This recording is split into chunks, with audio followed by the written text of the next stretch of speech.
any night you fancy, and I can't think of a better venue and a better host and a better sponsor of this than LBC, who of course provoked the last debate with Nick Clegg and myself. Leading Britain's conversation, LBC. This is Phone Farage. Here's your chance, take it. UKIP leader Nigel Farage takes your calls with Nick Ferrari at breakfast. Call 0345 6060 973. Tweet at LBC. Text 84850. This is Phone Farage with Nick Ferrari at breakfast. Only on LBC. Good morning, this is Nigel Farage from Phone Farage on LBC, and I'm coming to you live from the historic city of Rochester, where, yes, we've done again, and a second UKIP MP, in fact, is ready in the House of Commons in Westminster.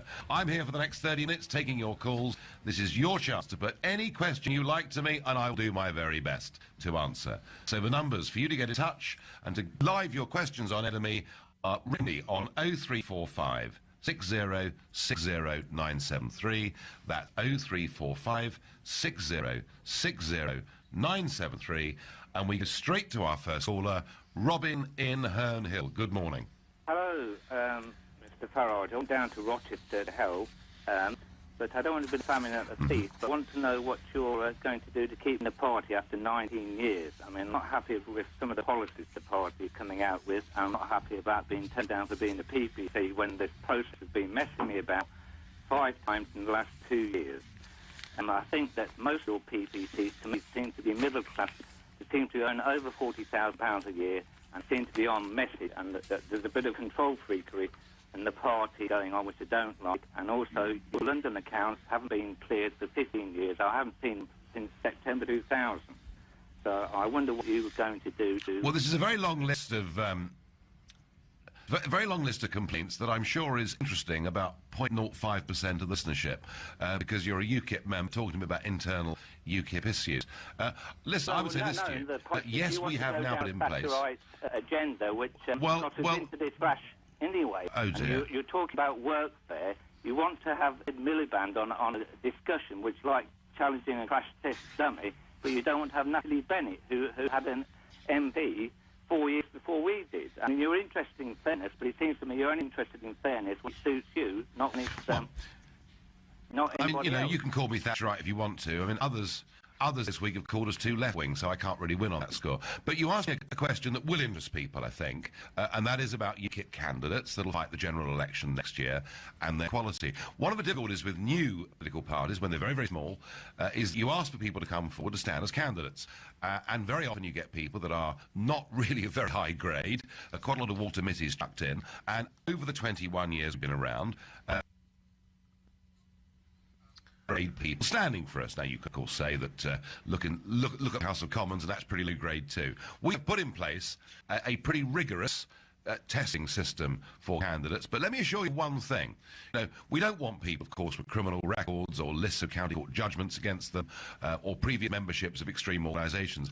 But your comment that it appears to you that UKIP candidates are all very middle class are the one passing. Just look at our 24 MEPs. We've got the biggest social cross-section of this country, far more working-class people standing for UKIP than for any other party. Look at our deputy leader, etc. I think part of the reason that UKIP is doing well, part of the reason that it's connecting, is because actually we do represent the country as a whole. Mr. Farage, it's Nick Ferrari here, Mr. Farage. Why you've not been... Yeah, Mr. Farage, just to offer my good morning to you, sir. Congratulations. I think possibly you've been celebrating late last night, and well-deserved too. I hope not too many pints. But I wonder if I could ask you, why have the London accounts remained unsigned off or unaudited or whatever it was for 15 years? Because you only have to have audits if you have a turnover over a level. That's the law of the land. That's how it works. If you go... Actually, most of the expenditure in London is not spent by London as a region. It is spent by the individual constituencies and branches. And the one thing I can assure you is that the Electoral Commission come down on UKIP if they see any irregularity, like a ton of bricks, certainly in a way they don't with the other parties. And we have absolutely squeaky clean with our accounts, because in the past they've given us a very hard time. All right, just briefly, Okay, if I can well, ask that answers you, that. just so I can just get a bit of background, Rob, we will move on, but I just want to know, where is it you've tried to be a PPC, and just briefly what are your problems, and then we'll move on to other calls. If I say Cheek by Jowl, would that give you a hint? Pardon? Cheek by Jowl, Dulwich and West Norwood, Ted Jowls. Ah, I'm so sorry, Dulwich and West Norwood. Okay, and you just feel that you've been blocked because what? They were after someone... I think because I might be a bit controversial, because, you know, if you're not with the set, I mean, all right. certain candidates have committed certain... I'm not going to go into... No, indeed, but it was important just to get a little bit of background. Well, hopefully Mr Farage has answered your question. We go back. Just Nigel Farage is down in Richmond, of course, and quite right, too, celebrating double trouble he's now caused for the Conservatives. He got his second MP in the House, and we go back to Nigel Farage from Rochester. Mr Farage, where are we going now? We are now going to Kyla in Brentford. Good morning. Good morning. How are you? Hello. Hello? Hi. Hi. So my... Yes, hello. question... Yep, it's the floor is yours. My question is that Go on. we contacted the party in Surrey because we're having a question time for our young people who graduated from their National Citizenship Service Programme. Your party, out of all the parties, refused to come down and speak with our young people. We just want to know why you don't want to explain what you could be doing for them. Well, all I can tell you is this: the only party in British politics that actually had public meetings, you know, proper public meetings, as opposed to, you know, scripted audiences with preset questions, is UKIP. We have public meetings all over the country. We attract a growing number of people that come along. I always say at the start of the meeting, you know, whether you've come along because you agree with us, whether you've come along because you're open-minded, whether you've come along because you want to absolutely confirm the fact that you hate me, any of those three are fine. You're all welcome. Please listen to us lightly. We will then do our best to answer your questions. So I would say, kind of, we are the most approachable and the most willing political party to engage in debate.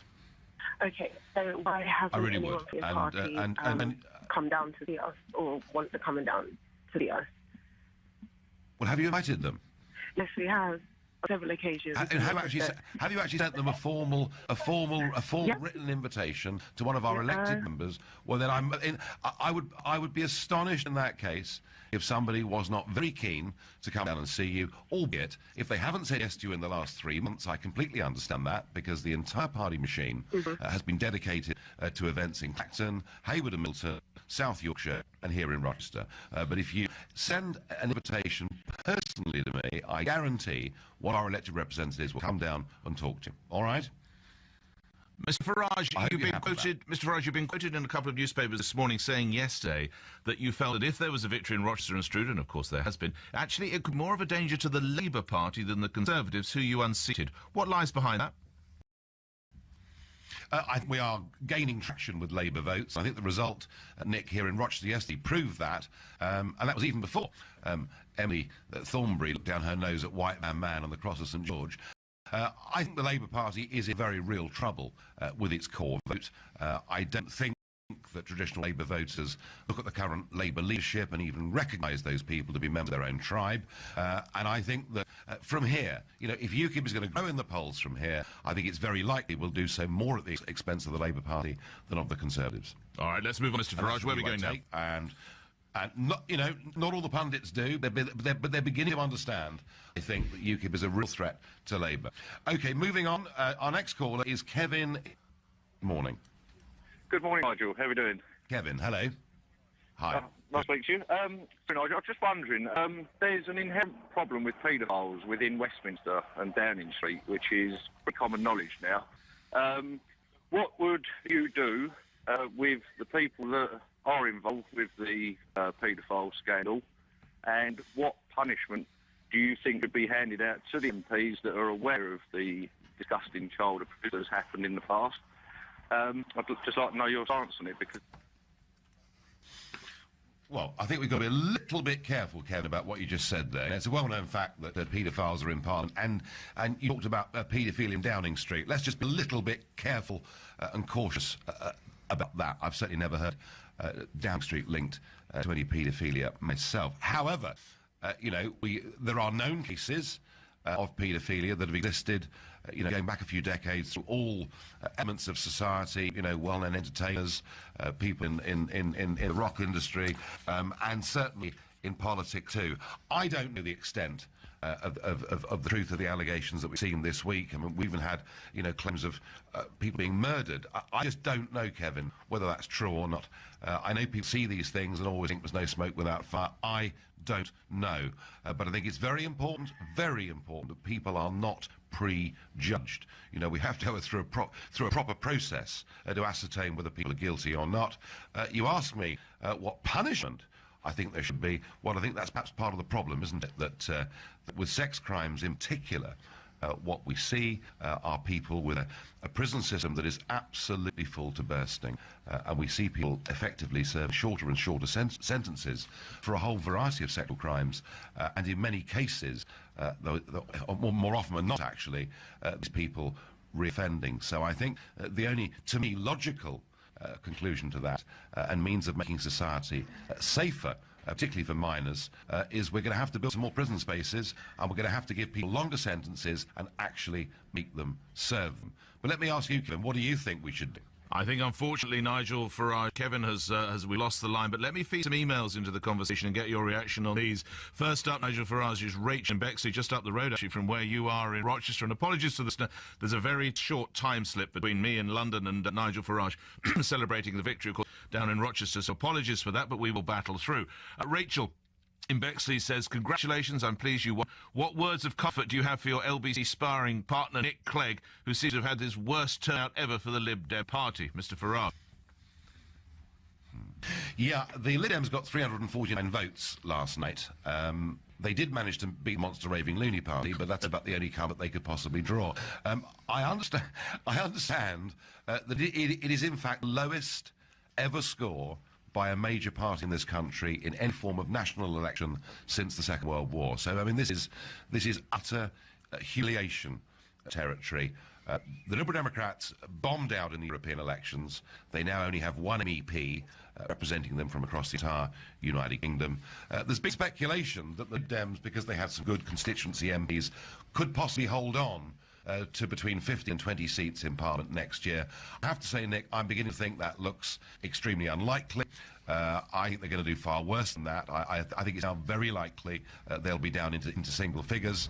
And Nick Clegg is paying the price, not for being a bad person, but he's paying the price for going into coalition and for surrendering on one particularly key issue. The Lib Dems, under Charlie Kennedy in particular, had built up a big following among students. They pledged to oppose the increase in tuition fees. They broke their word on that, and frankly, I think they've been a busted flush ever since then. I don't think there's anything Nick can do now to rescue the situation between here and May of next year. Simon in Aston asks, when was the last time you flew the English flag from the front of your house or on a flagpole in your garden? I haven't got a flagpole in the garden. I'm sorry. I mean, perhaps I better put one up, but have I flown across St George out a bedroom window when we're playing football? Of course I have. I'm not ashamed to do it. And I just thought yesterday was this perfect illustration of the absolute total disconnect between our political class and ordinary people. They sneer, they look down their noses, they're repulsed by nationalism as they see it of any kind, and particularly Englishness. And this is a real problem the Labour Party have got. They hate the idea of the English expressing their identity. And I think Emily Thornberry, frankly, let the cat out of the bag for the way a lot of our arrogant political elite feel about the views of ordinary folk. Let's move on to other calls, Mr Farage. Where are we going now? Yeah, let's do so. We are going to Stuart in Edgware. Good morning, Stuart.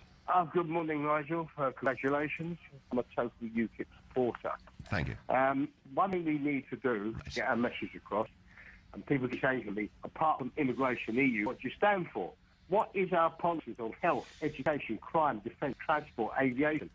I don't know. I haven't got a clue. There's some paragraphs in the website, but that's nothing. We need to get a full programme, exactly what our policies are, so people understand exactly what they are.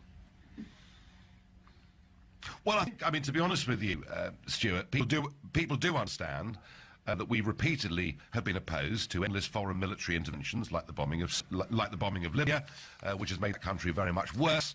We were fiercely opposed to this government backing the rebels in Syria. Those rebels, incidentally, some of whom morphed into ISIS. I think on education, people do know that we think the grammar school system, unfair that it may be, did actually provide one of the best engines of social mobility. But one of the problems, Stuart, is if we were to produce a full manifesto now, there'd be a problem. You know, one little idea that we came up with about a year ago was that once we start fracking for shale gas, some of the profits of that should be taken off and put into a sovereign wealth fund, very much in the same way that the Norwegians have done with oil.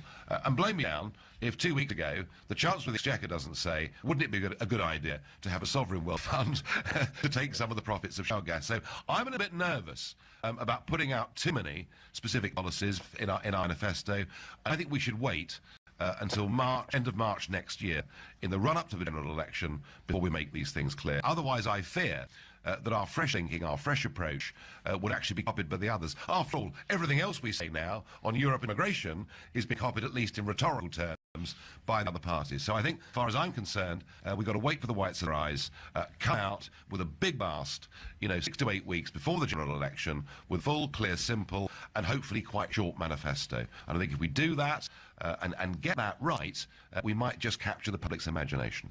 Let's move on to the next call, Mr. Farage. Where are we going? Yeah, OK. We're moving on to Nick in Alderhout. Nick, hello, good morning. Nigel, good morning, and hearty congratulations, Mark Reckless, for his superb victory last night.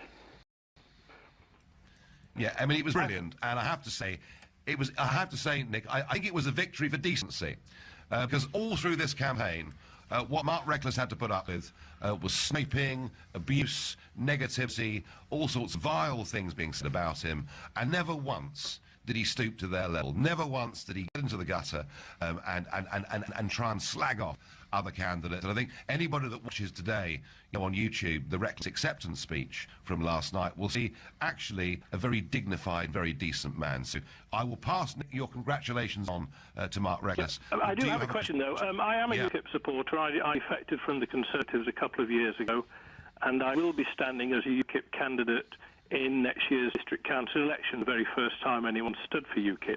However, I did read your interview in the New Statesman last week, where you said you would be prepared to enter sort of discussions about possible coalition, if it came to it, with Ed Miliband and the Labour Party. And I just wondered on what sort of terms you would actually go into coalition with a government and a party that wrecked our economy 5 years ago. Nick, with respect, you didn't read the New Statesman last week, because if you actually read anything of the party, I didn't even mention it. That's a question about what happens after next May and what would we not do. And I said I'd do a deal with the devil if I thought that would get us the opportunity to have a referendum. And for doing that, I get attacked for being pro-Miliband. Other newspapers attack me for being pro-Cameron. So best perhaps I just say nothing in future, and let's just fight the general election and let's get a maximum number of UKIP MPs elected. But, Nick, if we do get into the kind of position that I now think is possible after what happened in Rochester and Stroud last night, and if we do find ourselves holding the balance of power, we would in fact have a responsibility of some kind to speak to whichever is the biggest party. I personally don't think there's a cat's chance in hell of the Conservatives or the Labour Party getting a majority next year. But if we do find ourselves in a position of responsibility, we will have to exercise that. Does that mean we would go into coalition? Again, if you read that New Statesman article carefully, I make it absolutely clear. I do not believe it would be right for UKIP to go into coalition with anybody. We might support a minority government, but I personally do not favour us going into coalition at all. I hope that's really clear for you, for absolutely everybody else that's listening. It has to be said, Mr. Farage, you've almost been like Mystic Nigel, the way you've called these last two by-elections. You do seem to have nailed it. So if I was to ask you now which party you see as being the biggest after the next general election, or bigger out of the two, Conservative and Labour, if you are a betting man, Nigel Farage, where'd you put your money? I haven't got a clue. I think that what's result of Rochester and Stroud last night, with UKIP winning what was seat number 271 on our target list. Frankly, all balls are up in the air. And in terms of making predictions right now for what will happen in the general election on May the 7th next year, you may as well play pin the tail on the donkey. I think it's absolutely impossible to call. All right, let's move on, Nigel Farage. Okay. Where are we going next? Now, we've got a relatively local caller. We've got Steve in Tunbridge. Good morning, Steve. Good morning, Nigel. First of all, congratulate you on the victory. Thank you. A little comment first, just to say that keep up the good work. I mean, for quite some time we've been hearing quite snarky comments from others for simply supporting the idea of Englishness for British freedom. But my question was a marriage. None of the political parties seem to be supporting the institution of marriage to strengthen it. So things like no-fault divorce. I was wondering, what is your views on the institution of marriage and how can we strengthen it? All the evidence is that children that are brought up in a steady home environment have got a better chance in life. That's not to say that people who are brought up in single-parent families can't do phenomenally well. It's just overall the statistics on this are clear. I think that one of the great feelings is that through the tax system and benefit system, there have actually been quite strong disincentives for people to actually live together or be married and live together, and that actually what we've got to do is change the way we tax people, think more heavily about having fully transferable allowances, and if we did that, that would be a much bigger incentive for people to be together and perhaps to stay together. And it is something that I am very keen that we put in our manifesto, which, as I said earlier, will launch middle to the end of March next year. So, it's not a complete answer for you right now, but it is something that I think really matters. And the evidence is, particularly for children brought up in those environments, they have got a better chance and a better opportunity. So watch this space, really, is the answer to that question. All right? Let's move on, Mr. Farage. Where are we going now, sir? Yeah, we will. OK, we're going to Raj in Winchester. Good morning. Oh, hello. Good morning, Mr. Farage. How are you? Hello? Very well. I'm okay, Raj. Bit tired. Fine. I'm a bit tired, but I'm happy. So go on. Well, I'm glad you are. I just want to ask a very simple point. I'm minded to think that if UKIP were ever to come into power, I need to remember what Mark Rector said in relation to his view on immigration, and particularly the idea of sending immigrants home. Now, I don't know how he qualified it or not, but I'm asking myself this simple question. I came to this country when I was 10. I'm a hospital consultant. I've got 2 children who are born in this country, and to all intents and purposes, we are British. We believe this is our home. We've got nowhere else to go. What would UKIP's position, and indeed your personal position, be with regards to people like myself who have settled here? I'm just worried that is this thin end of a wedge, starting with Europeans, Eastern Europeans, and then generalising it to anybody. Yeah, no, Raj, thank you for that. Look, what happened the other day was in a long hustings, a rather complicated question was asked, led to a debate about transitional arrangements between the time that Britain announces she'll leave the EU and when she actually does. And would there be reprisals from Spain and France and all the rest of it? And Mark got into a position where perhaps he said something slightly clumsy, which of course was taken out of context and blown up out of proportion. I recommend, Raj, you listen or you watch Mark Reckless's speech that he gave, his victory speech last night, which, as I've said already on this programme, was a very calm and dignified speech where he makes it absolutely clear.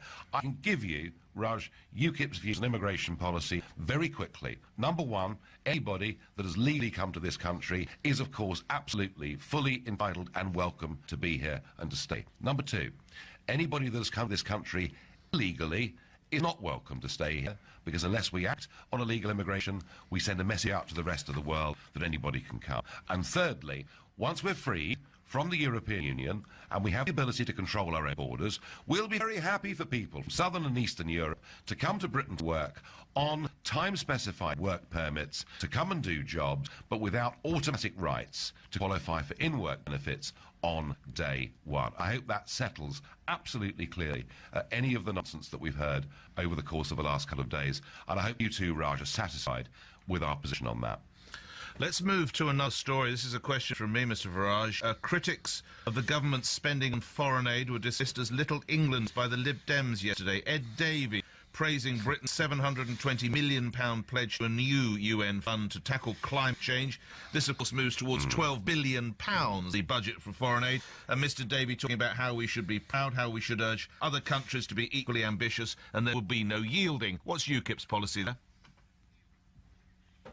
Well, not only are we saying to hell with the Somerset levels you know, and the whole of the east coast of England, which, if you remember, a big storm surge last year was nearly in very, very big trouble indeed. So we've decided that we're going to spend money on flood defences in Bangladesh rather than doing it in our own country, which strikes me, given what happened last winter, to be the wrong thing to do. But secondly, we're spending hundreds of millions of pounds of British taxpayers' money encouraging third world countries to have expensive energy. You know, we're encouraging them to have wind energy, things like that, that actually boost the cost of energy. If we really want to help the third world, one of the things we might do is to help them have cheap energy, because it's through cheap energy they can actually get their economies moving and give themselves a chance of getting manufacturing industry going. So I think on both counts, what Ed Davey is doing and what this government doing is wrong, doesn't have public support. I believe completely the wrong thing to do. Let's move to another call running up to the last couple of minutes. Mr. Farage, where are we going? Yes, we are. We're going to Bristol and we're speaking to Sam. Morning, Nigel. Just wondering how many of the things you promised at this by-election you're actually going to be able to stick to. You said at the Eastleigh by-election last year that UKIP would bring a flat tax, but your position has changed, hasn't it? Have you read the Eastleigh literature? I've read It's some of very it, yeah. interesting, isn't it? People say what we stood for and what we promised. At no point anywhere on the literature in Eastleigh did we talk about a wholesale flat tax system. What we talked about in Eastleigh were flatter, simpler taxes, and our belief, a campaign that we've now had for many years, that there should be no tax on the minimum wage. So our biggest campaign on taxation is for no tax on minimum wage, and to shift up the levels at which people start paying 40p, which of course was top rate tax for many, many years in this country, and which now brings within it, you know, experienced nurses and police officers and people like that. So flatter, simpler taxes, but with the big emphasis of getting below paid out of tax. And that is what we said, Sam, at Eastleigh, and it's exactly what Mark Reckless said here in Rochester too, and I think we've been absolutely consistent on that point. Yes, there are some within our party who are campaigning for a wholesale flat tax system, and as with any political party, you know, you get different wings of the party arguing for different policies, but I think, you know, we set out pretty clearly where we stand on tax, and that's exactly where we're going to stay. And by the way, there is one big tax increase I do want. I think the idea that people from outside the EU can come to Britain, and I'm thinking particularly about billionaires from Russia or from the Middle East, and they can go down you know, and shop at all the most expensive jewellers and Harrods and wherever you like. And when they get to Heathrow Airport, they get a refund on the 20% VAT they've paid. I'd like to end that. So that's one tax increase that I would like to put in place. Just before I let you go, Mr. Farage, as we reach the end of our time, Michael Gove has reassured the Conservative Party that he's confident there will be no more defections to UKIP prior to the general election, at least. How much confidence should the Conservatives take from that? Michael Gove said he was 100% certain there would be no more defections from Conservative MPs to UKIP. And I used to think Michael Gove was an intelligent man, but I think that was a very intelligent thing to say. There are not going to be defectors this week or next week. There'll be considerable sucking of teeth and people thinking and working out what they should do. I would say this to Mr. Gove. I personally would be very surprised if there were defections between now and the next general election. Labour defections too, Mr. Farage? Well, I hope so, and we have been talking to some Labour backbenchers, and one or two of them are slightly fearful that if they come to UKIP, you know, what will reprisals be against them, the ostracisation within their local communities. But there are a growing number of people in the Labour Party genuinely worried about the European question, the impact it's having on ordinary families, and about the fact the Labour leadership just clearly don't even seem to comprehend the importance of this issue. I'd love to welcome Labour defectors too, of course I would. At the moment, what's happened is two men, Carswell and Reckless, haven't just joined UKIP, but they've had the guts to do something we haven't seen for decades in British politics. They've put their necks on the line. They've offered themselves to the public, you know, in by-elections, so the public can choose to back them or sack them, and in both cases the public have backed them. And I think it's a victory for honesty and decency in British politics. Lastly, a slightly personal question. At Clacton, many of my listeners and I were hugely impressed by your indefatigable stamina. You've been celebrating, I was going to say late into the night, I think early into the morning. There you were with boots blacked and in position, ready to go to join LBC. Can I ask you, Mr. Farage, did you have another lock-in last night? If so, until what time, and how are you going to do a hair of the dog this morning? Well, I mean, the count didn't finish until some ridiculous time. But listen, Nick, I prepared well for today's phone, Farage. I'm a full 42 minutes in bed, which I don't think too bad. And I hope I've managed to deceive everybody that I've had a bit more sleep. But there you are. That's what happens. By-elections are tremendously exciting.